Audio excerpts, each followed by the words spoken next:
बड़ी तादाद में बाई इलेक्शंस जो हैं वो कम ही शायद देखने में आए हैं पाकिस्तान की तारीख में, तो इन अ वे ये एक जनरल इलेक्शन था। तो मैं ये ज़रूर समझती हूँ और ये मैं कहूँगी भी कि ये एक बाई इलेक्शन नहीं था, बेसिकली एक रेफरेंडम था जिसका फैसला पंजाब के अवाम ने और इवन KPK के अवाम ने मुस्लिम लीग नून के हक में किया। और ये वो सीट्स थी जो 2024 के इलेक्शंस में PMLN ने लूज की थी। ये PMLN की ने अपनी लूज की हुई सीट्स जो हैं वो दोबारा जीती हैं माशाल्लाह। और फैसलाबाद मुस्लिम लीग नून जीत गई पूरा माशाल्लाह, सरगोदा मुस्लिम लीग नून जीत गई पूरा माशाल्लाह, चक झुमरा जीत गई, लाहौर जीत गई, मियाँ वाली जीत गई, DG खान जीत गई माशाल्लाह, सरगोदा मुस्लिम लीग नून जीत गई, DG खान मुस्लिम लीग नून जीत गई, साहिवाल मुस्लिम लीग नून जीत गई और हरीपुर मुस्लिम लीग नून जीत गई। तो अल्लाह ताला का ये बड़ा शुक्र है। ये मेरे लिए इसलिए भी बहुत खुशाइंद बात है कि और हम मेरे लिए भी, पंजाब के अवाम के लिए भी और पाकिस्तान के अवाम के लिए भी, कि जो एक बुत क्रिएट किया गया था आर्टिफिशियल नैरेटिव क्रिएट करके और पूरी रियासत की पावर साथ अटैच करके और पूरी कुव्वत उसको दी गई थी, उसको अल्लाह ताला ने आज पाश किया। और हर जो आर्टिफिशियली क्रिएटेड चीज होती है, चाहे वो आर्टिफिशियली क्रिएटेड लीडर हो, चाहे वो आर्टिफिशियली क्रिएटेड नैरेटिव हो, या वो आर्टिफिशियली क्रिएटेड जमात हो, एक उसकी शेल्फ लाइफ होती है। उस वक्त ये बात चल पड़ी थी और बहुत हमारे अपने लोग ये बात कहते थे कि अब परफॉर्मेंस की सियासत नहीं रही, अब नैरेटिव की सियासत है। ये जो काम कर रही है मुस्लिम लीग नून या जो काम करती है ये अब काफी नहीं है, अभी नैरेटिव होना चाहिए, नैरेटिव से जीतते हैं और काम से नहीं जीतते। तो जब नैरेटिव चला और काम नहीं चला, उस वक्त पाकिस्तान के अंदर जो तारीखी तनज़्ज़ुली आई उसकी कोई मिसाल नहीं मिलती। 2017 में जब नवाज शरीफ साहब की हुकूमत को निकाला गया, उसके बाद जो हुकूमत आई, तरक्की करता हुआ पाकिस्तान जिसमें CPEC बन रहा था, जिसमें बिजली के कारखाने बिजली बना रही थी, दुनिया पाकिस्तान की तरफ देख रही थी, स्टॉक मार्केट रिकॉर्ड्स तोड़ रही थी, जो भी इकोनॉमिक डेवलपमेंट थी वो पूरी दुनिया देख रही थी, इतराफ कर रही थी, महंगाई कम हो रही थी।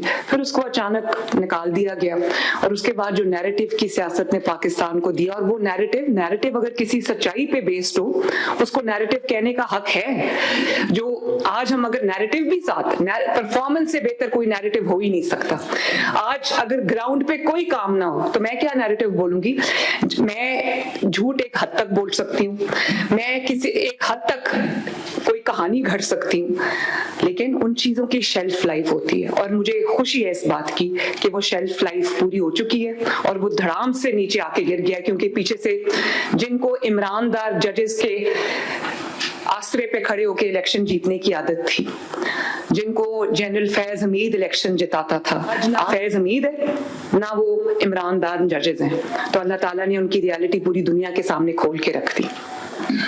हालांकि जब एक पाकिस्तान में या एक ह्यूमन साइकी है कि जब कोई मुश्किलात में घिरा होता है, लोग उसके साथ खड़े होते हैं।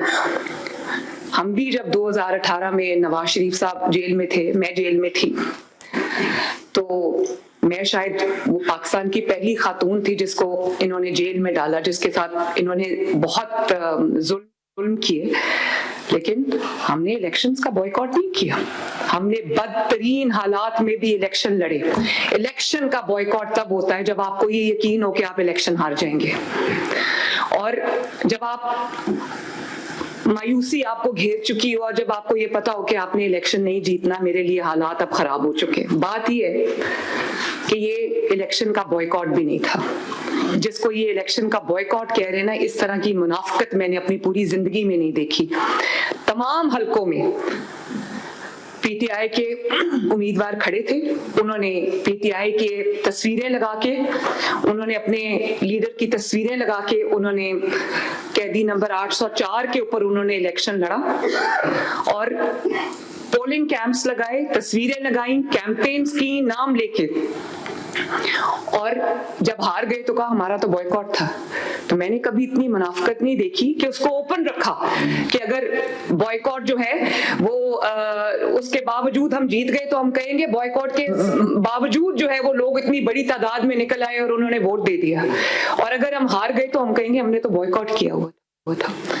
जब अवाम का पॉपुलैरिटी की बहुत दावे करते थे ना कि हम बड़े पॉपुलर हैं, किधर गए वो पॉपुलैरिटी के दावे? पॉपुलैरिटी के आगे कोई नहीं खड़ा हो सकता।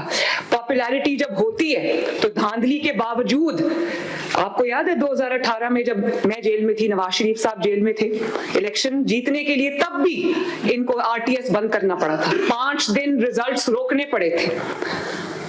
हमने तो बॉयकॉट नहीं किया इलेक्शन में, हालांकि हमें नजर आ रहा था कि हमारे साथ क्या होने वाला है, लेकिन अवाम के ऊपर एतमाद होता है, अल्लाह ताला के ऊपर भरोसा होता है इंसान को। हर जो पॉलिटिकल पार्टीज हैं वो कई बार इलेक्शन जीतने के लिए नहीं लड़ती, पॉलिटिकल प्रोसेस से जो ऑप्ट आउट करता है वो पॉलिटिकल, भाई हमारे बड़े चले गए, जनरल फैज हमीद जेल चला गया और उमर अता बंदियाल साहब घर चले गए, इमरान दार जजेस घर चले गए, तो हमने अब इलेक्शन ही नहीं लड़ना। मुस्लिम लीग नून के ऊपर भी बहुत कठिन वक्त आया, बहुत बुरा वक्त आया। आप सब मेरे बुजुर्ग भी बैठे हुए हैं यहाँ पे, सब इसके गवाह हैं, बल्कि सब ने ये मुश्किलात अपने ऊपर झेली हुई हैं। मेरी वालदा का जब इलेक्शन था 2017 के अंदर, तारीख का सबसे मुश्किल इलेक्शन था। उनको जब कैंडिडेचर उनका अनाउंस हुआ तो उनको बाद में कैंसर डायग्नोज हो गया, उनको जाना पड़ा मुल्क से इलाज के लिए, तो फिर मेरे वालिद को भी जाना पड़ा और मैं यहाँ अकेली थी। Maryam Nawaz versus the entire power of the state. Tehreek Labbaik को भी उस इलेक्शन में क्रिएट किया गया, डिफेंस पाकिस्तान काउंसिल को भी उस इलेक्शन में लाया गया। कुलसूम नवाज शरीफ वर्सेस 42 कैंडिडेट्स, और पूरी उस वक्त जनरल फैज की पूरी ताकत जो है वो पीटीआई के साथ थी, डॉक्टर यास्मीन राशिद के साथ थी। यहाँ पर वो लोग बैठे हुए हैं जिन्होंने मेरे साथ कैंपेन की। तारीख का सबसे मुश्किल इलेक्शन था और जिसमें मुझे ये पता नहीं था, ये पता था कि अवाम की ताकत हमारे साथ है, लेकिन मुझे ये पता नहीं था कि इन जो स्टेट जो अपनी मशीनरी इस्तेमाल कर रही है, स्टेट्स के सामने खड़ा होना कोई आसान काम नहीं है। लेकिन उस बदतरीन धांधली के बावजूद, जो प्री इलेक्शन धांधली थी, जो ड्यूरिंग द इलेक्शन डे धांधली थी और जो पोस्ट इलेक्शन धांधली थी, उसके बावजूद अल्लाह ताला के फजल से भले 14,000 से मुस्लिम लीग नून जीती, 14,000 से मुस्लिम लीग नून ने वो इलेक्शन जीता। मुस्लिम लीग नून हार मान के घर नहीं बैठी, ना बॉयकॉट किया कि अगर जीत गए तो कह देंगे कि बॉयकॉट किया था, उसके बावजूद अवाम इतनी थी कि निकल आई और हम इलेक्शन जीत गए, और अगर हार गए तो चुप करके घर हारे हुए शख्स की तरह कह देंगे हमने तो बॉयकॉट किया हुआ था। और हर इलेक्शन आप जीत के साथ नहीं लड़ते, जीत की उम्मीद के साथ या जीत के यकीन के साथ नहीं लड़ते। मैंने 5-6 साल सिर्फ इलेक्शन लड़ा है, मुझे अंदाजा है जब हम गिलगित बल्तिस्तान का इलेक्शन लड़ने गए थे, जब आजाद कश्मीर का इलेक्शन लड़ने गए थे, उस दिन हमें ये पता था इलेक्शन लड़ने, जब मैं जा रही थी कैंपेन चलाने, मुझे पता था, मुझे बता दिया गया था कि आपकी 2 सीटें, ये गवाह बैठे मेरे साथ। जिस सुबह मैं इस्लामाबाद में रुकी थी उस दिन एक रात, और सुबह मैंने गिलगित बल्तिस्तान जाना था, तो मुझे बता दिया गया था कि आपकी 2 सीटें। तो क्या मैंने इलेक्शन का बॉयकॉट कर दिया? मैं इसलिए भी गई, मुझे पता था ये इलेक्शन हम हार चुके, एजेके का इलेक्शन मुझे पता था हम हार चुके हैं, क्योंकि हमें हराया हुआ था वो इलेक्शन, वो रिजल्ट्स इलेक्शन से पहले ही डिसाइडेड थे। लेकिन मैं गई, जीबी भी गई, गिलगित बल्तिस्तान, आजाद कश्मीर भी गई, और मैंने लोगों को ये बता दिया। वहां जो तारीख के सबसे बड़े जलसे थे उन 2 कैंपेन्स के दौरान थे, मुस्लिम लीग नून के और शेर के जलसे। लोगों को ये बता दिया, उनके लिए रिगिंग मुश्किल बना दी, जलसे करके लोगों को इकट्ठा करके रैली करके लोगों को बता दिया कि ये मुस्लिम लीग नून का इलेक्शन था, लेकिन ये मुस्लिम लीग नून से छीना गया। अगर मैं घर बैठ जाती तो वो तो उनकी रेगिंग वैलिडेट हो जाती, लोगों को ये पता चल जाता कि भाई ये तो हारे हुए हैं, तो मुनाफिकत भी नहीं की। और इसी तरह आपको याद होगा जो 2000 जो डस्का का इलेक्शन था, वो कौन से सन में हुआ था? 2021 में वो इलेक्शन हुआ था। और आपको याद होगा कि वो जब धांधली होती है तो दुनिया देखती है, वो धांधली हुई, उन्होंने पूरे का पूरा प्रिजाइडिंग जो अमला था उसी को गायब कर दिया, इलेक्शन कमीशन को अगवा कर लिया उन्होंने, धुंध आ गई अचानक और पूरी रात धुंध छाई गई। सुबह 6 बजे जो है वो प्रिजाइडिंग ऑफिसर मुंह नीचे करके लाए जा रहे थे, तो वो हम इलेक्शन हमें हरा दिया इन्होंने। उसी दिन जो है जी फायरिंग की, अमले को पूरी रात हमसे बेजान में रखा और अगले दिन जब मुझे पता चला कि हमें हरा दिया गया तो मैं चली गई दस्का। मैंने गिव अप नहीं किया, उनके हलक में से वो इलेक्शन निकलवाया हमने और जीता अल्हम्दुलिल्लाह।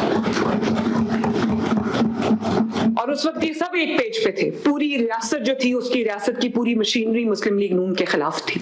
लेकिन जब आपको अवाम पे एतमाद हो, जब आपको पता हो कि अवाम आपके साथ है, आप कभी इलेक्शन का बॉयकॉट नहीं करते या इलेक्शन का बॉयकॉट करने की मुनाफकत नहीं करते या ड्रामा नहीं करते।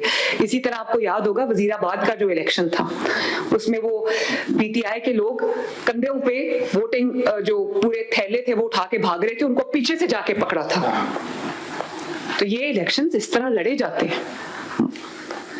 धांधली हो भी तो धांधली, आप धांधली के बावजूद हार भी जाएं तो आप उनकी धांधली को एक्सपोज करते हैं।